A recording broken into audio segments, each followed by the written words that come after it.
Hi, I'm Rob Caddo. I'm the program director for the game development degree program here at Full Sail. We are currently in the lobby of the game development faculty. My background's in education. I've got a degree in technology education, and back in '94, I was working at a local high school doing a full immersive virtual reality, which at the time was the first in the world. And Full Sail was putting in a VR lab and came calling, and here I am. The program is primarily a software engineering degree, and as a result, it's basically programming, writing code. So we teach the students how to, from scratch, how to write C++ using the C++ language. We go into C and also C#, but it's all code. And after they learn the foundational components of the language, then we start adding the game components. So for this particular program, math skills are very good because whenever you're trying to recreate physical environments, you have to replicate that using a math model. And also programming skills. So somebody wanting to come into the program needs to like to code and have good math skills. Well, imagine playing Pong without the beeps. It just wouldn't be the same, even though they were just simple beeps that noted when you made contact with the paddle. From that, we've always known that sound is an important component of games, but in the early days, the hardware the resources just weren't there and weren't available to be able to do what people wanted to with sound. Telling stories through movies and adding sound into it to help immerse people has been around for a while. But the resources, hardware resources, just weren't there for games. So early on, it was very, let's put it this way, sound was an afterthought. It was left to the end when you knew all the resources were used and for the actual graphics and the I/O part of the game. And then after that, you thought about sound. Nowadays, it's completely different, though, because the hardware resources are available. But anytime you can involve another one of your senses, you immerse a person more into a virtual world. So the more senses that you can involve, the deeper the immersion. It's probably going to take the same track as the film industry, where somebody's going to have an idea for a game, and they're going to have a specific idea and genre that they're going to want for the music, and then they're going to go find somebody to actually do that. Earlier games had some of those examples. I believe there was one of the artists from Nine Inch Nails was brought in to write the music for a game. But nowadays, it's going to take that same film track, and you're going to get audio tracks from games are going to be split off and sold as a separate, a separate album. So the future's, yeah, it's definitely going to grow. Again, the more senses you can immerse, the better the game.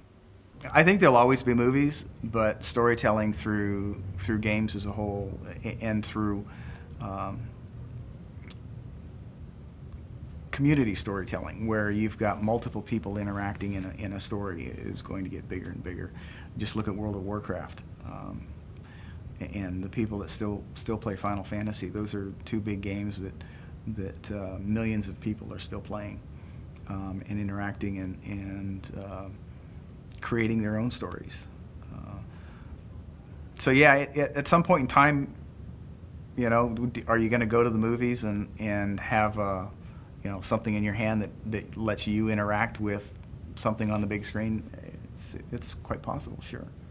You go to SIGGRAPH, the conference for computer graphics, and every year they have a huge community game that involves interaction with people. And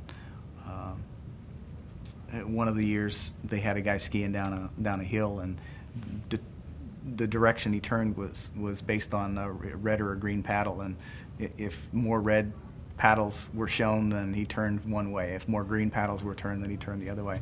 So yeah, those things, people are already looking at them, and music will be a big part of that.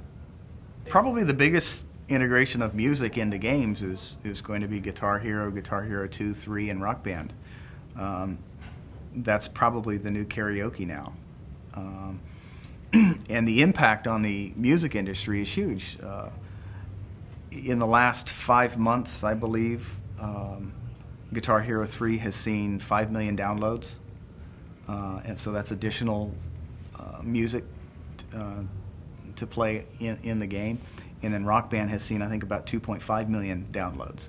And the result of that has been an increase in those musics being those songs being downloaded from iTunes, because people are playing the songs and realizing, oh, this is a cool song, I want to go get it, and they're creating their own iTunes tracks based off of songs they've been playing in Guitar Hero and Rock Band.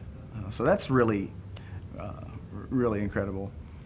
Some of the things on the graphic side, if you look at Crysis, which is a new game that's come out this past year, the graphics are just so incredible. Walking through a forest and having leaves move out of your way when you brush by them, it's truly amazing compared to the old days when you were playing a side scroller. Going to a place like Best Buy and buying a game is at some point in time gonna not be your method of paying for and getting your game.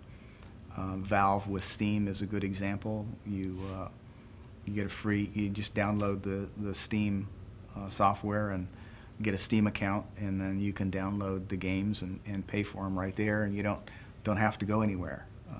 That model, I see, is going to get more attractive to companies.